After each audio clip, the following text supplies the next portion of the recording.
music has returned to the home place, the Ryman Auditorium downtown, and along with its return, it brought along some television cameras, which has brought about some wonderful musical shows called At the Ryman. And our next guest is involved in the next series coming up. Yeah, he's hosting 8 of them. He's brought together all kinds of his friends to pick and sing for you. The first one begins this Monday, and he wants to tell you all about it. And he brought along a little sneak peek. Here is Ricky Skaggs. Yeah,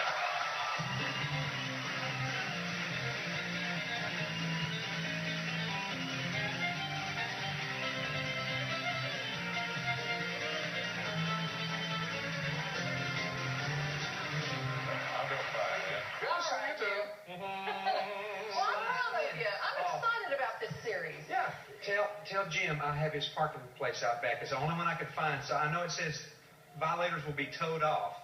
So just say, look, it's just Ricky. He's going to be here for 1 second, and then he's out of here. Ricky took the executive producer's parking place. Well, hey, sorry. Big trouble. So what time do you have to be home for supper? Because it's going to take you a while to find it. Supper's going to be like midnight or 1 o'clock. I got to get back to the studio. I've been in here all day today. Been doing overdubs on my new album for Atlantic, and we don't have a title for the album yet.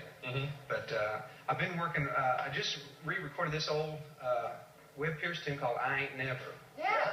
It's so wonderful, and we did a real different kind of version for it, you know. And but I had J.D. Sumner and the Stamps. They're over there right now working on it, you know. And I've been working with them for a couple of hours, and it sounds so good. Well, now, are you doing anything different? Like, you know, we talked with Bela Fleck. We have Cox family out here. Both have their own innovative style as far as music and so forth. Now, you've been at this a long time, and you've got some great styles all of your own. Now, are you changing around anything for your new project for Atlanta? Well, you know, there's some really neat songs that's come in.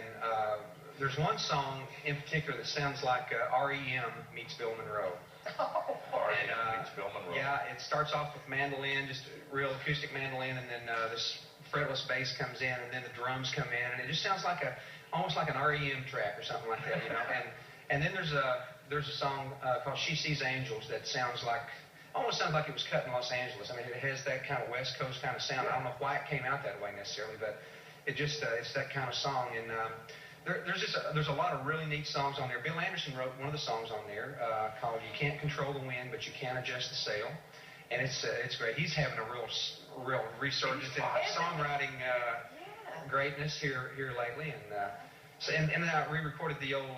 Well, Bill Monroe had a hit on it, but Jimmy C. Newman also had a hit, and he wrote the song called "Cry Cry Darling." Right. And we did that. Had Hank Snow's steel guitar player Caden Roberts come in and play steel on it, and it's so good. Well, it sounds like you're having a blast. Oh, I'm having a great time. It's most fun I've had cutting an album in a long time. Well, I can see it in your face. You look getting a lot done. Excited. It sounds great. Are you bringing this kind of diversity to your series at the Ryman? Yes, I am. Well, our first show is pretty much what you would consider a Ricky Skaggs Friends kind of thing. It's Steve Wariner and Glenn Campbell and Mark O'Connor. Now, that doesn't sound too strange, other than, we had Glenn Campbell singing Vince's parts on Restless, which was wild. I mean, I said, "No, are you sure you can do that?" He said, "Yeah, I can sing it. It's no problem. I can sing as high as Vince." And I said, "Oh, yes, he can." You brought along footage. Let's show the folks what we're talking about. Yeah, it's great. Can he do it? Watch. We'll slip it.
Campbell in the head.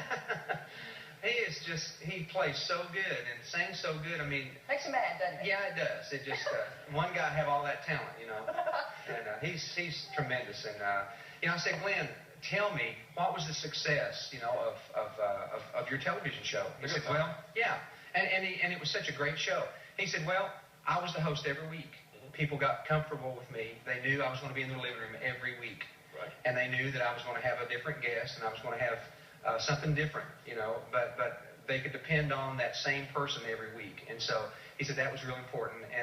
But he said, you know, just being able to be creative and not lose the sight of what, you know, what the show's about. And that's communication and a collective.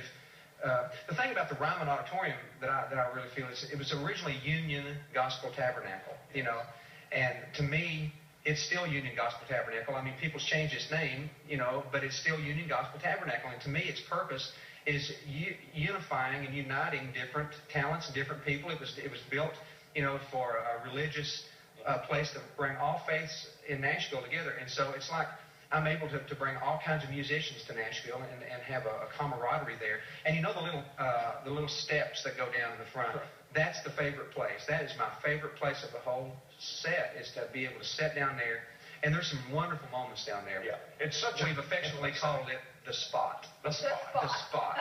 And me and Allison Krauss and Marty Reagan from Shenandoah does a song called A Vision of Mother, just mandolin and guitar, and it will break your heart. And then the second show, not this coming Monday night, but Monday week, Chris Christopherson sits down there and talks about his first trip to the Ryman and seeing Johnny Cash's first television special from there with Bob Dylan, Joan Baez, and I'm trying to think who else.